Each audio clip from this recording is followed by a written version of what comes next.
The wind was cruel that night, a dry, moaning sound that crawled across the empty plains and rattled the loose boards of the Carter ranch house. The lantern flame flickered, throwing long shadows over the worn floorboards. Luke Carter sat by the fire, patching his boots, when the dogs began to bark. At first he thought it was coyotes, but then came a faint knock, one soft, uncertain rap against the door. Luke opened it and froze. A small child stood there, shivering in the cold, barefoot, wrapped in a torn blanket, Apache. Her hair was tangled, her face streaked with dust. She couldn't have been more than 6 years old. Luke knelt down slowly. "Where'd you come from, little one?" She didn't answer. She just looked up with big, frightened eyes and whispered one word, "Please." Luke's heart ached. He'd seen war. He'd seen men die, but nothing cut deeper than the sound of that single word. "Come on in," he said softly.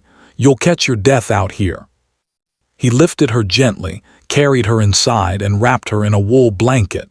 The girl's hands were ice. She clung to him as though afraid he'd disappear. "What's your name?" he asked. She hesitated. "Tiva." "All right, Tiva, you're safe now." By the fire, Luke made her some warm milk and bread. She ate like she hadn't seen food in days. When she finally slept, he saw the bruises on her arms, old and new, fatting under the firelight. Something terrible had happened. When morning came, Luke went outside to check the fences. That's when he saw it, the trail of large footprints leading from the woods to his house. Big, heavy, a woman, but enormous, twice the size of his own boot prints. And then he heard it, the sound of slow, deliberate steps behind him. He turned. A tall woman stood at the edge of the yard, an Apache widow, towering and strong, her face half hidden beneath a shawl. She carried a long spear in one hand and a bow on her back. Luke's hand went to his revolver. "You lost, ma'am." Her voice was deep, steady. "No, I came for the child." Luke frowned. "She was half dead when I found her, you her kin." The woman nodded once. "Her aunt. The soldiers burned our camp near Silver Mesa. I found her trail last night." Her eyes softened slightly. "You saved her."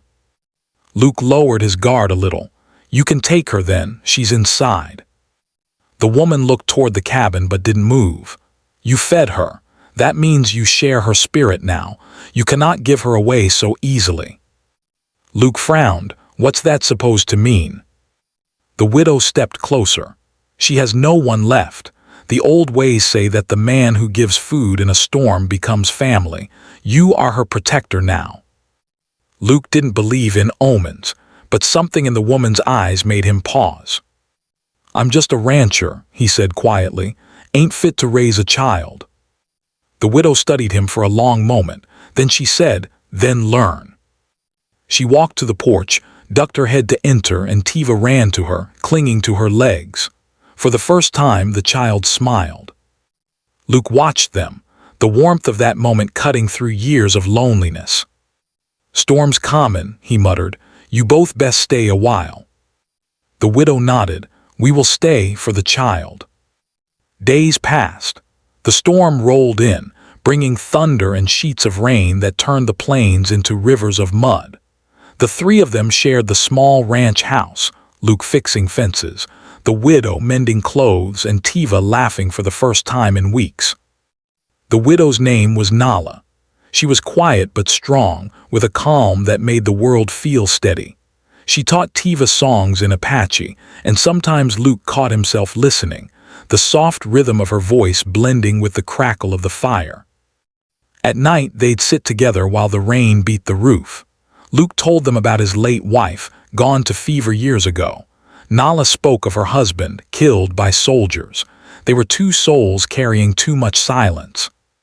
One evening, Tiva fell asleep beside the fire. Nala looked at Luke and said, "You could have turned her away, but you didn't." Luke stared into the flames. Didn't seem right. This land's full of men who'd walk past a cry for help. I'm done being one of them. She nodded slowly. "Then perhaps you were meant to find her." When the storm finally broke, Luke saddled his horse. "I'll take you both into town, Get supplies. Maybe help find what's left of your people." Nala shook her head. "Town won't take kindly to us.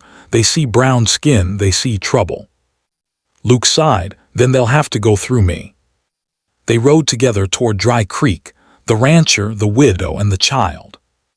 As they entered town, everything stopped. The blacksmith froze mid-swing.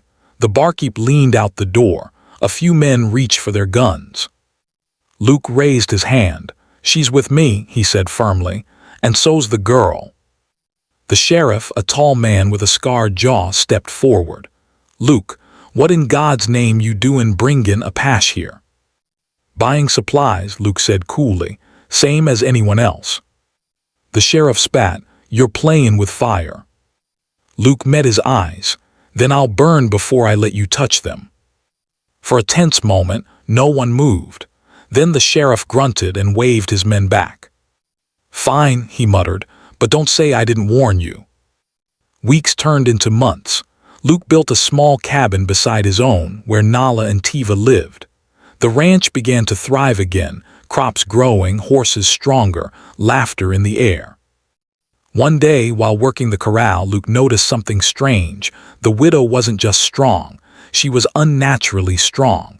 She lifted barrels no man could move. She tracked wolves for miles barefoot. When he asked her about it, she only smiled faintly and said, "A mother's strength has no measure." That night, as the sunset burned gold across the plains, Luke realized something he'd never expected. His empty ranch had become a home again. And though the world outside still hated, still feared, still fought in that little corner of the West, there was peace. Years later, travelers passing through told stories of a quiet ranch, where a giant Apache widow guarded an orphaned child and the man who had given them both shelter. They said when storms came, they could see 3 figures standing on the ridge, one tall, one small, and one holding a lantern against the wind. Some called it legend, others called it grace. But for those who knew Luke Carter, it was simply the truth. The night he opened that door, he didn't just save a child, he saved himself.